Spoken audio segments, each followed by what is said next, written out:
Hello बच्चों, एक बार फिर से स्वागत है आप सभी का अपने YouTube चैनल श्री गुरुकुल में। और आज बच्चों हम लोग बात करने वाले हैं फिर से क्लास 12 के चैप्टर 9 पृथ्वी का चुंबकत्व तथा चुंबकीय पदार्थ के बारे में। और ये लेक्चर बच्चों इस चैप्टर का आखिरी लेक्चर होगा। इसमें हम लोग चुंबकीय क्षेत्र से संबंधित कुछ टर्म्स के बारे में जानेंगे, जैसे चुंबकन तीव्रता, चुंबकीय तीव्रता, चुंबकीय सुग्राहिता और फिर उनमें संबंध। और उसके बाद से अंत में हम लोग चुंबकीय पदार्थ के बारे में पढ़ेंगे, जो कि है प्रतिचुंबकीय पदार्थ, अनुचुंबकीय पदार्थ और लौह चुंबकीय पदार्थ। इन पदार्थों के बारे में हम जानकारी लेंगे और इसी के साथ हमारा आज का यह चैप्टर समाप्त हो जाएगा। फिर हम नए चैप्टर पर की ओर रुख करेंगे। तो चैप्टर इसी प्रकार समाप्त होते जाएंगे। अगर आप अभी भी मेहनत नहीं कर रहे बच्चों, तो मेहनत करना स्टार्ट कर दीजिए। चलिए, तो सबसे पहले हम आज के टॉपिक में बात करेंगे चुंबकन तीव्रता। क्या है? चुंबकन तीव्रता लिख लीजिएगा, इसे पूछा नहीं जाता है। चुंबकन तीव्रता ये सब पूछा नहीं जाता है बच्चों, लेकिन पता होना चाहिए, क्योंकि और जब हम जो चीजें पूछी जाती हैं उनमें इनका प्रयोग होता है, इनकी परिभाषाएं नहीं पूछी जाती हैं। तो चुंबकन तीव्रता क्या होता है सर? तो कोई भी चुंबकीय पदार्थ किस सीमा तक, कोई भी चुंबकीय पदार्थ किस सीमा तक चुंबकित है, वो जो सीमा बताती है उसे उस पदार्थ की चुंबकन तीव्रता कहते हैं। लिख लीजिएगा, चुंबकन तीव्रता में लिख लीजिएगा कि कोई चुंबकीय पदार्थ, लिखिए, कोई चुंबकीय पदार्थ किस सीमा तक चुंबकित है, कोई चुंबकीय पदार्थ किस सीमा तक चुंबकित है, उसे उस पदार्थ की चुंबकन तीव्रता कहते हैं। ध्यान दीजिए, यहाँ पे क्या लिखा हुआ है? चुंबकन तीव्रता, न कि चुंबकीय तीव्रता। क्या लिखा हुआ है? चुंबकन तीव्रता। तो कोई पदार्थ, कोई चुंबकीय पदार्थ किस सीमा तक चुंबकित है, उसे उस पदार्थ के क्या कहते हैं? चुंबकन तीव्रता। उसे उस पदार्थ से क्या कहते हैं? तो सर उसे उस पदार्थ का चुंबकन तीव्रता कहते हैं। ठीक है, ठीक है।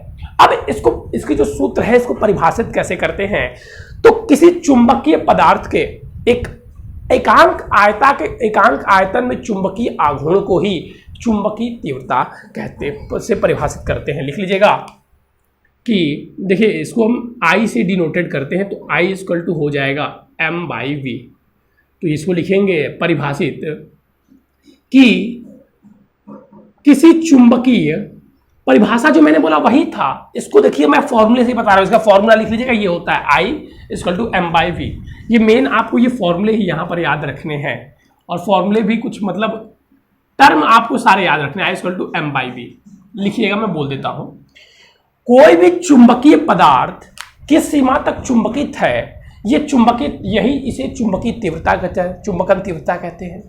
उसको परिभाषित कैसे करते हैं? तो किसी चुंबकीय पदार्थ के एकांक आयतन में, ये जो V है ये आयतन है बच्चों। क्या है? V जो है, यहां V आयतन है, और जो M है वो क्या है सर? जो M है वो चुंबकीय आघूर्ण है। ठीक है, और जो आपका चुंबकन तीव्रता है, इसको I से डिनोट यहां पर किया गया है। तो किसी चुंबकीय पदार्थ के एकांक आयतन में, आयतन को एकांक कर दिए, किसी चुंबकीय पदार्थ के एकांक आयतन में चुंबकीय आघूर्ण को ही उस पदार्थ की चुंबकन तीव्रता कहते हैं। उस पदार्थ की चुंबकन तीव्रता कहते हैं, उस पदार्थ की चुंबकन तीव्रता कहते हैं। तो ये था चुंबकन तीव्रता। बहुत ज्यादा पूछा नहीं जाता है, झूठ क्यों बोलूं।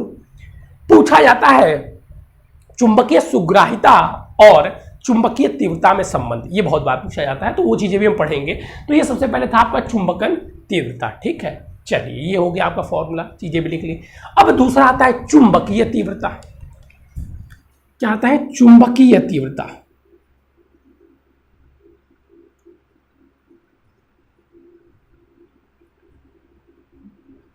अब ये क्या होता है सर? अब ये चुंबकीय तीव्रता क्या होता है? देखिए, सबसे पहले ऊपर ध्यान दीजिए आप लोग, ऊपर लिखा हुआ तो चुंबकन तीव्रता और नीचे लिखा हुआ है चुंबकीय तीव्रता। दोनों में बहुत डिफरेंस है। देखिए, इसको क्या कहते हैं? तो चुंबकन क्षेत्र के, जो चुंबकन क्षेत्र होता है, उसको, पदार्थ को चुंबकित करने को क्षमता को चुंबकन तीव्रता कहते हैं। फिर से बोल रहा हूं, ध्यान दीजिएगा, फिर से बोल रहा हूं, ध्यान दीजिएगा। चुंबकन क्षेत्र के किसी पदार्थ को चुंबकित करने की क्षमता को ही चुंबकीय तीव्रता कहते हैं। लिख लीजिएगा, मैं लिख देता हूं इसको, क्योंकि आप नहीं लिख पा रहे होंगे। तो चुंबकन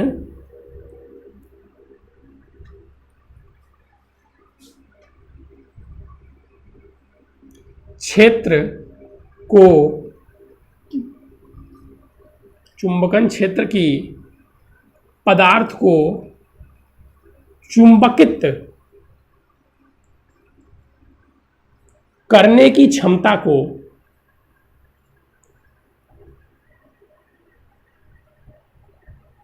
क्या कहते हैं? चुंबकीय तीव्रता कहते हैं। तीव्रता कहते हैं।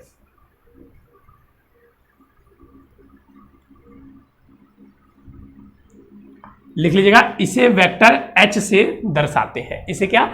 H वेक्टर से दर्शाते हैं। ये क्या है? मतलब एक वेक्टर क्वांटिटी है, तो यानी कि H इक्वल टू जो होता है, H इक्वल टू जो होता है बच्चों, वो क्या हो जाएगा सर? H इक्वल टू होता है, देखिए ध्यान से समझिएगा, B, ये B यहाँ पे क्या है? चुंबकीय क्षेत्र अपॉन में म्यू नॉट माइनस में I क्या है? चुंबकन तीव्रता। दोनों लिख लीजिएगा, मैं साइड हट जा रहा हूं बच्चों, ध्यान से देखिए दोनों को। B अपॉन में म्यू नॉट और I तीनों वेक्टर से लगा दिया। अब यहां पे B क्या है? चुंबकीय क्षेत्र।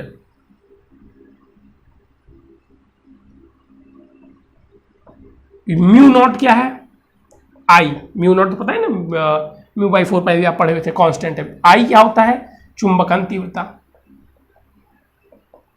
इस पर आपसे प्रश्न नहीं पूछे जाते हैं क्योंकि सुग्राहिता और इनमें संबंध में इन सारे चीजों के काम आते हैं। तो ये तीन टर्म बहुत ज्यादा, देखिए मैं आपको बहुत डिटेलिंग में आपको परेशान नहीं करता हूं।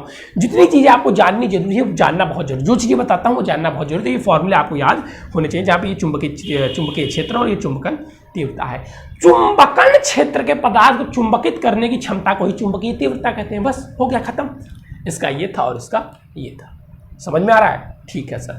अब हम जिस टॉपिक के बारे में बात करने वाले हैं, ये आता है, ये क्या है? पदार्थ की चुंबकीय सुग्राहिता। चुंबकीय सुग्राहिता जिसे हम प्रवृत्ति भी कहते हैं। क्या कहते हैं? प्रवृत्ति भी कहते हैं। चुंबकीय सुग्राहिता जिसे हम प्रवृत्ति भी कहते हैं, ये आता है। चुंबकीय सुग्राहिता जिसे हम प्रवृत्ति भी कहते हैं, प्रवृत्ति, ये इंपॉर्टेंट है, ये आता भी है। लिखिएगा, चुंबकीय सुग्राहिता या प्रवृत्ति। चुंबकीय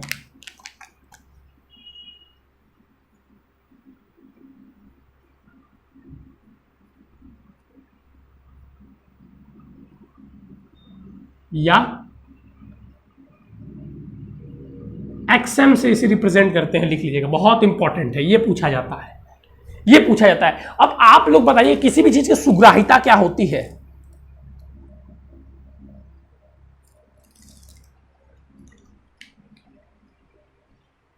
बताइए, समझिएगा ध्यान से अब बता रहा हूं आप लोगों को, चीजों को ध्यान से समझिएगा। इसकी परिभाषा भी इंपॉर्टेंट है, याद आना भी चाहिए। तो किसी पदार्थ की चुंबकन तीव्रता क्या होती है? I, इसीलिए पढ़ाया गया था। किसी पदार्थ की चुंबकन तीव्रता I तथा चुंबकन क्षेत्र को उत्पन्न करने वाली चुंबकीय तीव्रता के अनुपात को ही चुंबकीय सुग्राहिता कहते हैं। फिर से बोल रहा हूं, ध्यान दीजिए। किसी पदार्थ में चुंबकन तीव्रता, किसी पदार्थ में उत्पन्न चुंबकन तीव्रता तथा उसे उत्पन्न करने वाले चुंबकन क्षेत्र की चुंबकीय तीव्रता, चुंबकन क्षेत्र की चुंबकीय तीव्रता के अनुपात को ही चुंबकीय सुग्राहिता कहते हैं। मैं लिख देता हूं, ध्यान दीजिएगा। किसी पदार्थ में उत्पन्न चुंबकन तीव्रता तथा उसे उत्पन्न करने वाले, इसको I लिख लीजिएगा, इसको I से रिप्रेजेंट करते हैं, तथा उसे उत्पन्न करने वाले चुंबकन क्षेत्र की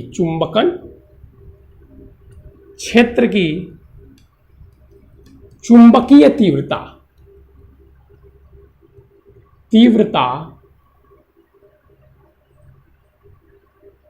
के अनुपात को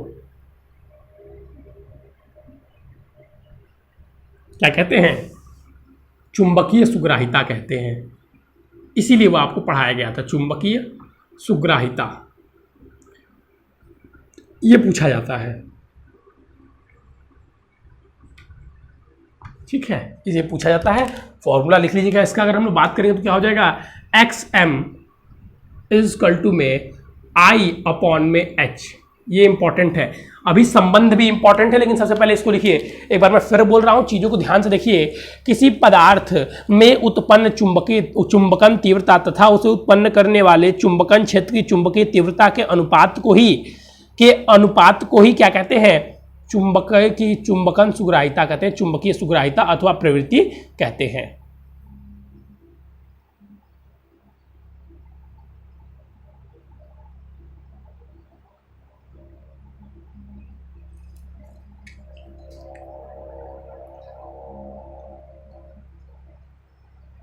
चलिए,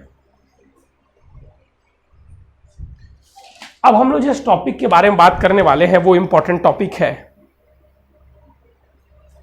अच्छा, एक टॉपिक आप लोग जानते कि नहीं, चुंबकीय सापेक्ष चुंबकशीलता। सिंपल सा है,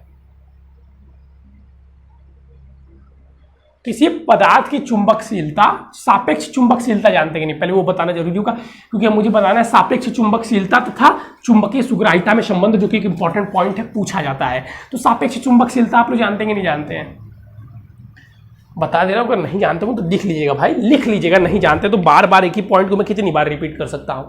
सापेक्ष चुंबकशीलता जिसे हम लोग म्यू आर से डिनोट करते हैं, नहीं पता आप लोग को, म्यू आर, तो म्यू अपॉन में म्यू नॉट। म्यू नॉट क्या है, किसी पदार्थ की चुंबकशीलता अपॉन में निर्वात की चुंबकशीलता को सापेक्ष चुंबकशीलता कहते हैं।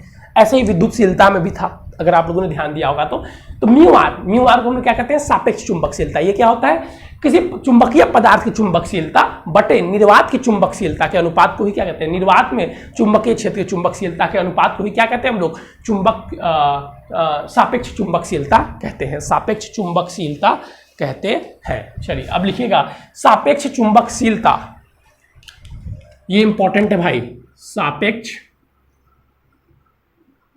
चुंबकशीलता,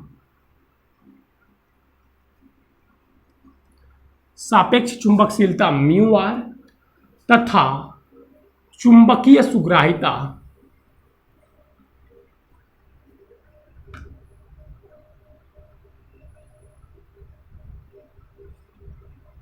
तथा चुंबकीय सुग्राहिता XM में संबंध। लिख लिए, पहले लिख देता हूं IMP, वेरी वेरी इंपॉर्टेंट है भाई। ये बहुत बार पूछा गया पेपर में, बहुत बार का मतलब होता है बहुत बार। और जब बहुत बार कोई भी चीज पेपर में पूछा जाता है तो इसका मतलब होता है कि वास्तव में वो इंपॉर्टेंट है, तभी एक ही चीज को इतनी बार समझाया जा रहा है। समझदार होंगे जो बच्चे वो समझ जाएंगे, लेकिन जो अभी भी नहीं समझेंगे, जो नहीं समझना चाहते हैं वो कभी नहीं समझेंगे। जो नहीं समझना चाहते हैं वे किसी भी चीज को कभी भी नहीं समझेंगे, ठीक है। तो इसमें अब देखिए हम लिखेंगे कैसे। सबसे पहले कुछ चीज़ आप लोग लिखेंगे इसको करने के लिए। किसी चुंबकीय पदार्थ को बी चुंबक क्षेत्र वाले चुंबकीय क्षेत्र में रखते हैं, तो उस पदार्थ में जो चुंबकन क्षेत्र उत्पन्न हो, उस पदार्थ में उत्पन्न चुंबकन तीव्रता जो होती है वो क्या होती है, चुंबकन तीव्रता आई होती है। तो उस पदार्थ की चुंबकीय तीव्रता हम निकालेंगे, तो उस पदार्थ की जो चुंबकीय तीव्रता H हो जाती है, तो H इक्वल टू क्या हो जाएगा, डायरेक्ट यहाँ से स्टार्ट करेंगे इतनी चीज़ लिखने के बाद से, H equal to B by mu not minus में आई। यहां तक किसी को अगर कोई कंफ्यूजन है तो पहले मेरे साथ चीजें शेयर करें। यहां तक किसी को भी अगर कोई कंफ्यूजन है तो वो मेरे साथ शेयर कर सकता है। अब ध्यान दीजिएगा, अब हम क्या करेंगे कि म्यू का एलसीएम ले लीजिए, ठीक है। तो यहां पे बस म्यू नॉट हो जाएगा, तो इसको इधर भेज दीजिए, तो हो जाएगा H म्यू नॉट और फिर plus mu not I B. यहां से अगर हम बात करें तो क्या लिख सकते हैं कि H प्लस आई, यहां से म्यू नॉट को कॉमन ले सकते हैं, इक्वल टू में बी। यहां तक किसी को कोई कंफ्यूजन है तो बताइए, ठीक है। यहां तक अगर किसी को कोई कंफ्यूजन है तो बताइए।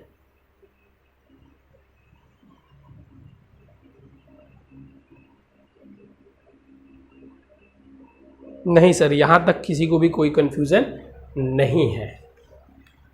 यहां तक किसी को कोई, देखिए आपको मैंने एक बताया था पीछे भी, चुंबकीय सुग्राहिता तो वहां पे मैंने एक पॉइंट और मुझे बताना चाहिए था, बताना भूल गया कि जो चुंबकशीलता होता है, किसी पदार्थ की जो चुंबकशीलता होती है, लिख लीजिएगा, किसी पदार्थ की चुंबकशीलता म्यू जो होता है वो होता है B/H। उसमें मैंने जिक्र किया था ना, mu R equal to mu by mu not. तो जो म्यू होता है वो चुंबकीय क्षेत्र तथा चुंबकीय तीव्रता के अनुपात के बराबर होता है, जिसे हम म्यू कहते हैं। लिख लीजिएगा इसको भी भाई, चुंबकशीलता डाल के लिख लीजिएगा। किसी पदार्थ की चुंबकशीलता जो होती है वो चुंबकीय फ्लक्स का चुंबकीय क्षेत्र तथा चुंबकीय तीव्रता के अनुपात को ही क्या कहते हैं हम लोग,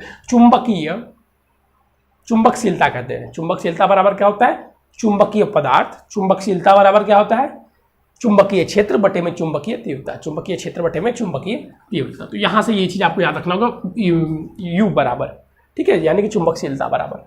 अब यहां से हमें म्यू आर और एच में संबंध, एक्सएम में संबंध, सुग्राहिता में संबंध लाना है। तो यहां से देखिए हम क्या करेंगे, एच से भाग दे दीजिए। क्या करें, एच से भाग दे दीजिए। सही सुना आपने, भाग दे दीजिए तो हो जाएगा म्यू नॉट अपॉन में एच, म्यू नॉट, लेकिन दोनों तरफ भाग देना होगा हम लोगों को। ध्यान से रुझिए ध्यान से समीकरण को देखिए, म्यू नॉट अपॉन में एच। अगर हम लोग भाग दें, देखिए चीजों को ऐसे ही समझा जाता है, रटेंगे तो नहीं समझ में आएगा।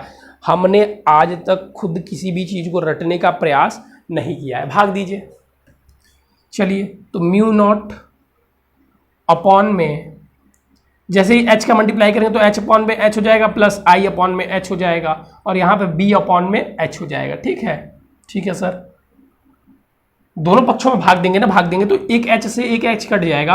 और यहां पे हम लोग क्या पढ़ के आए, देखिए एक्सएम क्या पढ़े थे हम लोग कि चुंबकन तीव्रता बटे चुंबकीय तीव्रता के अनुपात को। तो mu not equal to 1 plus X M लिख सकते हैं। और B/H को क्या लिख सकते हैं, B/H को अभी बताए हैं, B/H को क्या लिख सकते हैं, चुंबकीय क्षेत्र बटे में चुंबकीय तीव्रता के अनुपात को क्या कहते हैं, चुंबकशीलता। तो ये सर U के बराबर होगा। अब म्यू नॉट को इधर लेते आइए, तो 1 प्लस XM अपॉन में U नॉट, और U अपॉन में U नॉट को ही क्या कहते हैं सर, उसी को कहते हैं सापेक्ष चुंबकशीलता। तो ये म्यू R इक्वल टू हो गया 1 प्लस XM। यही इनके बीच संबंध है, चुंबकीय सुग्राहिता और सापेक्ष चुंबकशीलता। तो सापेक्ष चुंबकशीलता बराबर 1 प्लस चुंबकीय सुग्राहिता। एक बार फिर से ध्यान दीजिएगा, मैं फिर से बता देता हूं, हम किसी चुंबकीय पदार्थ को भी चुंबकीय क्षेत्र में रखते हैं तो उसमें जो वो पदार्थ चुंबकित हो जाता है, जिसमें उससे उसकी चुंबकन तीव्रता आई हो जाती है, तब पदार्थ की चुंबकीय तीव्रता H बराबर लेके हम ये चीज लेते हैं जो फॉर्मूला हमें याद था। और फिर उसके बाद से हम ये सारी चीजें यहाँ पे क्या करते हैं, म्यू नॉट यहाँ पे कॉमन लेते हैं, फिर H में मल्टीप्लाई कर देते हैं और तो इधर आ जाते हैं, फिर I म्यू नॉट को इधर लेके आते हैं तो प्लस में आ जाता है, फिर यहाँ से म्यू नॉट कॉमन ले लेते हैं तो H प्लस I बचता है, फिर B। फिर यहाँ पे हमने क्या किया, H से भाग दे दिया, यानी कि चुंबकीय तीव्रता से दोनों पक्षों को भाग दे देते हैं। तो यहाँ पे XM बचता है, क्योंकि चुंबकन तीव्रता बटे चुंबकीय तीव्रता बराबर होता है चुंबकीयशीलता, और B/H होता है चुंबकशीलता के बराबर। तो ये म्यू हो गया, B/H किसके बराबर होता है, म्यू के बराबर होता है। यहाँ पे लिख भी देता हूँ मैं, लिख लीजिएगा, म्यू बराबर चुंबकशीलता बटे म्यू। और ठीक ऐसे ही यहाँ पे लिख देता हूँ I/H इक्वल टू में XM। ये हो गया, ये दोनों फॉर्मूला यहाँ पे यूज हुए थे। और फिर यहाँ पे म्यू R बराबर भी लिख देता हूँ म्यू अपॉन में म्यू नॉट, जहाँ पे ये क्या है, निर्वात की ये चुंबकशीलता, किसी पदार्थ की चुंबकशीलता, ये निर्वात की चुंबकशीलता म्यू नॉट। ठीक है, तो ये दोनों में संबंध था। यहां तक ये चीजें इंपॉर्टेंट है, ये टॉपिक इंपॉर्टेंट है, ये टॉपिक आप लोगों को ध्यान में रखना होगा, ये टॉपिक महत्वपूर्ण है, आप लोगों को ध्यान में यहाँ पे रखना होगा। ठीक है, यहां तक अगर चीजें क्लियर है तो बहुत चीजें आसान है। बस यही एक टॉपिक था जो थोड़ा सा घुमाव था, और थोड़ा सा आप लोगों को अगर समस्या हुई होगी तो बस समस्या सारी खत्म। अब देखिए मैं इरेज कर रहा हूं, अब हमें पढ़ना है चुंबकीय पदार्थ के बारे में। अब चुंबकीय पदार्थ के बारे में बच्चे पढ़ते पढ़ते बहुत परेशान हो जाते हैं, लेकिन मैं कह रहा हूं इसको बहुत ज़्यादा आपको डिटेलिंग से पढ़ने की आवश्यकता नहीं है। एक बार आप अगर बस बुक रीड करेंगे, एक बार रटने का प्रयास मत कीजिए, समझने का प्रयास कीजिए। आप बस बुक रीड कीजिए, एक बार चीज़ें अपने आप समझ में आ जाएंगे, डिटेलिंग से एकदम समझ में आ जाएंगे। मैं बोल रहा हूँ डिटेलिंग से पढ़ने की आवश्यकता नहीं, मतलब बच्चे क्या कह रहे हैं, लाइन बाई लाइन इसको रटना चाहते हैं, क्योंकि इसमें भाई बहुत सारी चीज़ें लिखी होती हैं, तो इसमें क्वेश्चन नहीं है, फॉर्मूला नहीं, उनके बारे में पढ़ना होता है, चीज़ों को समझना होता है। तो बच्चे क्या कहते हैं, पेज पे पेज रटते जाते हैं, एकदम गहन में चले जाते हैं। नहीं, देखिएगा आपको बहुत सिंपली तरीके से समझाऊंगा, उतना भी अगर आप लिख लेते हैं उतना ही पढ़ लेते हैं तो आपके लिए बहुत काफ़ी है। तो चुंबकीय पदार्थ से पहले बच्चे हम बात करेंगे। सबसे पहला पदार्थ जो होता है बच्चों प्रति चुंबकीय पदार्थ। पहले तो यहाँ पे लिख लीजिएगा कि जो चुंबकीय पदार्थ होता है, चुंबकीय पदार्थ ये 3 भागों में बटा हुआ होता है। 3 कौन कौन से भाग होते हैं सर? इसको 3 भागों में बांट दीजिए, ये दूसरा और ये तीसरा। पहला जो होता है वो प्रति चुंबकीय पदार्थ,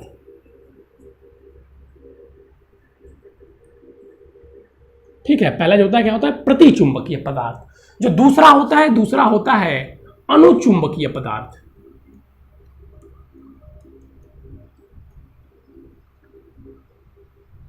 और तीसरा जो होता है वो होता है लौह चुंबकीय पदार्थ।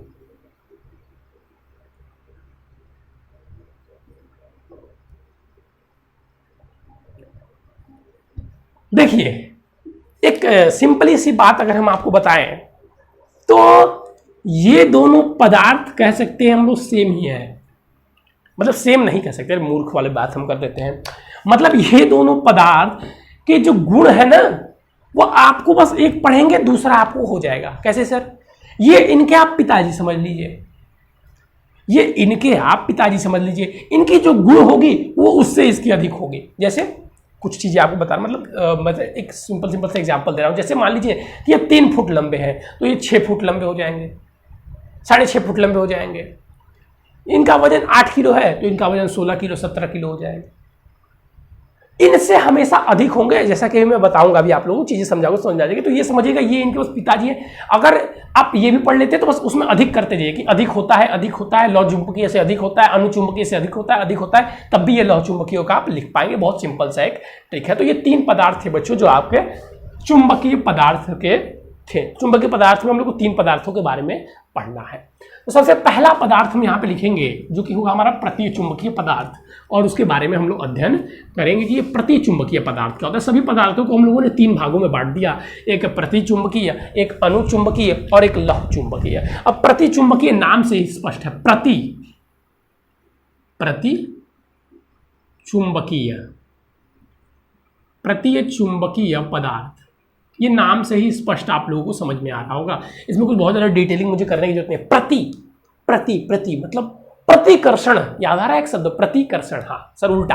देखिए यहाँ पे तो प्रति चुंबकीय पदार्थ वे पदार्थ हैं, प्रति चुंबकीय पदार्थ वे पदार्थ हैं जिन्हें यदि किसी चुंबकीय क्षेत्र में रखा जाता है। समझिएगा ध्यान से। अभी हम लोगों ने कल क्या पढ़ा था, इसके कल पढ़ा था नहीं परसों पढ़ा था, पहले लेक्चर में हम लोगों ने पढ़ा था पृथ्वी में भी चुंबकीय गुण होता है। हम किसी पदार्थ को रखते हैं तो उसके अंदर चुंबकीय गुण आ जाता है। इसको हम लोग डिटेलिंग में पढ़ेंगे कैसे आता है, क्यों आता है चुंबकीय गुण। इसको हम लोग डिटेलिंग में अगले चैप्टर में पढ़ेंगे, बहुत अच्छी तरीके से यही पढ़ेंगे कि एक पदार्थ के बगल में दूसरा पदार्थ रखने पर उसमें चुंबकीय गुण आ जा रहा है तो कैसे आ जा रहा है, अगले चैप्टर में डिटेलिंग से हम लोग पढ़ेंगे। तो यहाँ पे ध्यान दीजिएगा। अभी तक बस हम लोग को इतना पता है कि अगर किसी पदार्थ को हम चुंबकीय क्षेत्र में रखते हैं, जैसे हम लोग धरती के केस में पढ़े थे, पृथ्वी के केस में, कि पृथ्वी में अगर हम लोहे को गाड़ देते हैं तो कुछ समय पदार्थ उसमें चुंबकीय गुण आ जाता है, कुछ समय बाद उसमें चुंबकीय गुण आ जाता है। अब क्यों आता है अगले चैप्टर में पढ़ेंगे। तो यदि उसी प्रकार यदि हम किसी ऐसे पदार्थ को, कोई भी ऐसा पदार्थ हो जिसे हम चुंबकीय क्षेत्र में रखें तो वो भी उसमें भी चुंबकीय गुण आ जाएगा। तो आ जाएगा तो देखिए प्रति चुंबकीय में कैसा गुण आता है। तो वे पदार्थ जिन्हें चुंबकीय क्षेत्र में रखने पर वो चुंबकीय क्षेत्र की विपरीत दिशा में मामूली से चुंबकित हो जाते हैं। देखिए चुंबकित हो रहे हैं, पहली बात तो मामूली से चुंबकित हो रहे हैं। ध्यान दीजिए, तीनों बातों पर मैं बता रहा हूं। वे पदार्थ जो चुंबकीय क्षेत्र में रखे जाने पर, चुंबकीय क्षेत्र में रखे जाने पर क्या हो रहे हैं, मामूली से चुंबकित हो रहे हैं। चुंबकीय क्षेत्र में रखे जाने पर मामूली से चुंबकीय क्षेत्र में रखे जाने पर चुंबकीय क्षेत्र की विपरीत दिशा में, पहले तो किसमें चुंबकित हो रहे हैं, जो चुंबकीय क्षेत्र की दिशा थी उसके विपरीत दिशा में चुंबकित हो रहे हैं, और ऊपर से मामूली से चुंबकित हो रहे हैं। तो ऐसे पदार्थ को प्रति चुंबकीय पदार्थ कहते हैं। लिख लीजिएगा, वे पदार्थ जो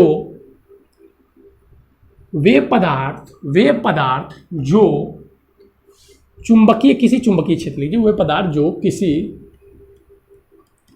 चुंबकीय क्षेत्र में रखे जाने पर,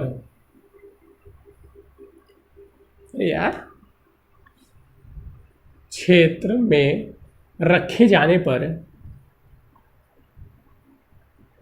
रखे जाने पर, किसी वे पदार्थ जो किसी चुंबकीय क्षेत्र में रखे जाने पर चुंबकीय क्षेत्र की विपरीत दिशा में, चुंबकीय क्षेत्र की विपरीत, चुंबकीय क्षेत्र की विपरीत दिशा में, चुंबकीय क्षेत्र की विपरीत दिशा में मामूली से चुंबकित हो जाते हैं,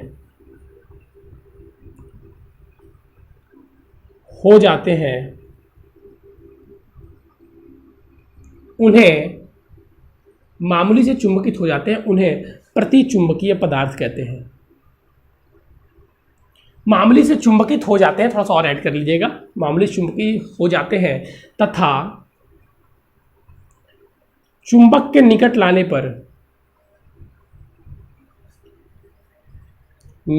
पर प्रतिकर्षित करते हैं,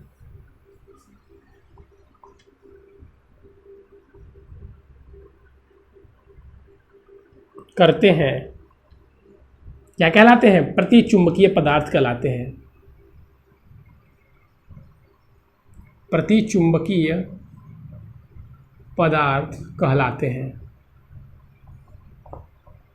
प्रतिचुंबकीय पदार्थ कहलाते हैं वे पदार्थ जिन्हें चुंबकीय क्षेत्र में रखने पर चुंबकीय क्षेत्र की विपरीत दिशा में पहले तो चुंबकित होते हैं, और विपरीत दिशा में भी कैसे चुंबकित होते हैं? बहुत मामूली से चुंबकित होते हैं, बहुत मामूली से चुंबकित होते हैं। तो उन पदार्थों को हम लोग क्या कहते हैं सर? उन पदार्थों को हम लोग प्रतिचुंबकीय पदार्थ कहते हैं, और इन पदार्थों को चुंबक के निकट ले जाने पर ये प्रतिकर्षित करते हैं। ठीक है, अब इनमें गुण डाल के लिख लीजिएगा, 2-3 गुण अपने से लिख लीजिएगा, मैं बोल देता हूं, आप लोग लिख लीजिएगा। गुण लिख लीजिएगा इनके। गुण में अगर हम बात करें तो सबसे पहला गुण कि यदि किसी प्रतिचुंबकीय पदार्थ के छड़ को, यदि किसी प्रतिचुंबकीय पदार्थ के छड़ को कहाँ रखा जाता है सर? यदि किसी प्रतिचुंबकीय पदार्थ के छड़ को चुंबकीय क्षेत्र में रखा जाता है, यदि किसी प्रतिचुंबकीय पदार्थ के छड़ को चुंबकीय क्षेत्र में रखा जाता है तो वो चुंबकीय क्षेत्र के लंबवत ठहरता है, वो घूमकर चुंबकीय क्षेत्र के लंबवत ठहरता है। ये पहला गुण क्या है कि यदि 2 गुण बता दूंगा, बहुत है, यदि किसी 3 बता दूंगा, चलो भाई, यदि किसी प्रतिचुंबकीय पदार्थ के छड़ को चुंबकीय क्षेत्र में रखा जाता है, तो वो चुंबकीय क्षेत्र में घूमकर क्षेत्र के लंबवत दिशा में ठहरता है, ये पहला गुण। सर दूसरा गुण कहता है कि यदि किसी चुंबकीय पदार्थ को विशाल चुंबकीय क्षेत्र में रखा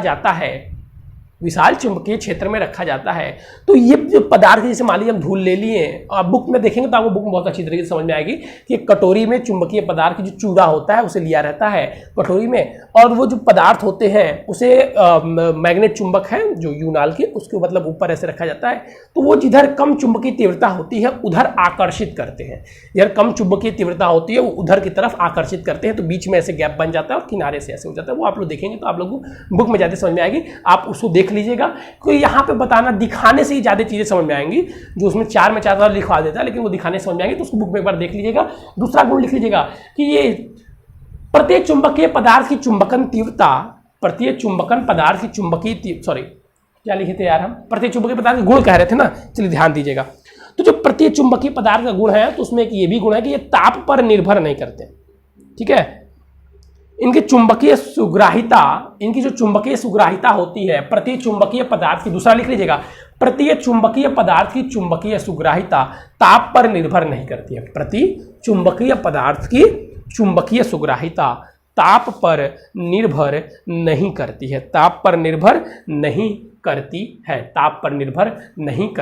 है। ठीक है, चीजें समझ में आ रही हैं? बिल्कुल। चलिए थोड़ा सा जल्दी क्लास हम लोग लेंगे, 2 पदार्थ बचे हुए, फिर इसके लिए अलग से एक वीडियो बनाना पड़ेगा, तो वो तो ठीक नहीं ना, तो लिख लीजिएगा यहाँ पर कॉपर, जिंक, एग्जाम्पल भी लिख लीजिएगा कुछ पदार्थ, CuZnAg, 3 बहुत है, कॉपर, जिंक और चांदी, यानी कि सोना भी लिख सकते हैं, हीरा भी लिख सकते हैं, जल भी लिख सकते हैं। लिख लीजिएगा, सोना, कार्बन और H2O जो लिखना चाहें आप, H2, ये सारे क्या हैं? ये सारे जो पदार्थ है वो प्रतिय चुंबकीय पदार्थ हैं। ये सारे जो पदार्थ है वो क्या है? प्रतिय चुंबकीय पदार्थ हैं। ठीक है, चलिए अब यहाँ पे ध्यान दीजिएगा। अब हम बात करें अणुचुंबकीय पदार्थ के बारे में। अब किसके बारे में हम बात कर रहे हैं? अणुचुंबकीय। यहाँ से प्रति हट गया, आ गया अणुचुंबकीय पदार्थ। तो इसका भी डिफिनीशन सेम रहेगा। वे पदार्थ जो किसी चुंबकीय क्षेत्र में रखे जाने पर चुंबकीय क्षेत्र की विपरीत दिशा में नहीं, चुंबकीय क्षेत्र की दिशा में ये हो जाएगा। विपरीत की जगह क्या हो जाएगा? ये चुंबकीय क्षेत्र की दिशा में बस हो जाएगा। ये चुंबकीय क्षेत्र की, वे पदार्थ जो चुंबकीय क्षेत्र में रखे जाने पर चुंबकीय क्षेत्र की दिशा में, यहां पे भी मामूली से ही होंगे, चुंबकीय क्षेत्र की दिशा में मामूली से चुंबकित हो जाते हैं तथा चुंबक के निकट लाने पर प्रतिकर्षित, यहां पे आकर्षित, चुंबक के निकट लाने पर आकर्षित करते हैं, वे अणुचुंबकीय पदार्थ कहलाते हैं। लिख लीजिएगा, आकर्षित,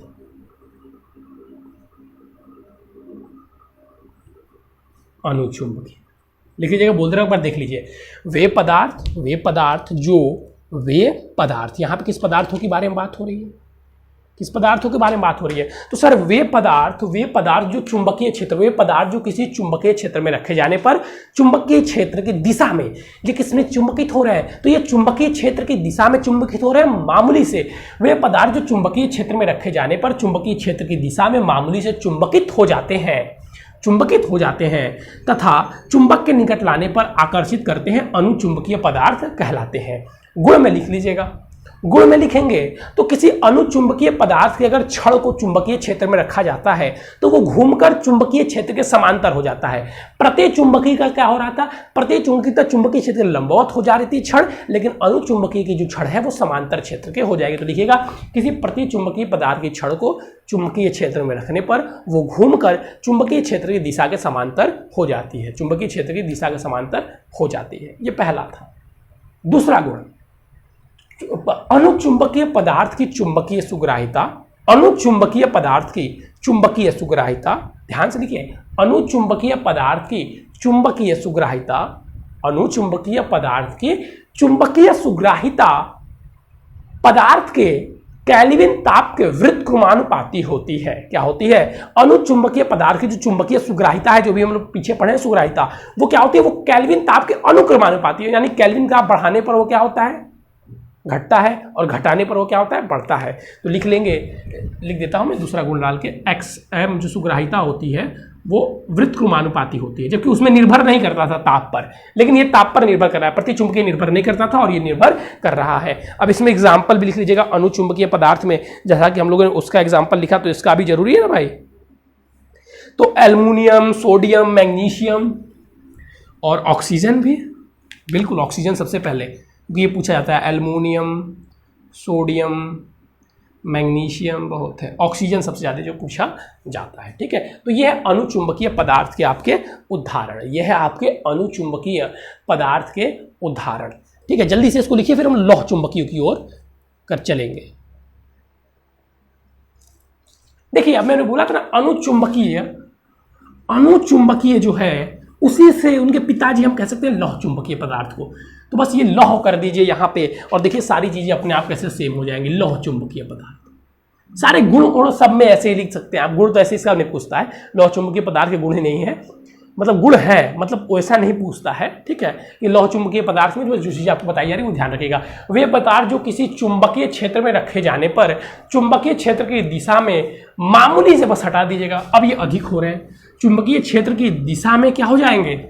आ गया भाई रेज करने वाला, प्रबलता से, मामूली की जगह यहाँ पे प्रबलता से, चुंबकीय क्षेत्र की दिशा में प्रबलता से, देखिए वो भी प्रबलता से चुंबकीय क्षेत्र की दिशा में प्रति अणुचुंबकीय पदार्थ भी होता है, ये भी हो रहा है, लेकिन वो मामूली से हो रहा है। ये प्रबलता से चुंबकित हो जाते हैं तथा चुंबक के निकट लाने पर आकर्षित करते हैं, लौह चुंबकीय पदार्थ कहलाते हैं। सेम है, बस वहां पे मामूली से हो रहा था और यहाँ पे क्या हो जाएगा? वहां पे सेम हो रहा था और यहाँ पे प्रबलता से हो जाएगा। प्रबलता से हो जाएगा, वहां पे क्या हो रहा था सर? वहां पे मामूली से हो रहा था और यहाँ पे जो होगा वो प्रबलता से हो जाएगा। वो क्या हो जाएगा? प्रबलता से हो जाएगा।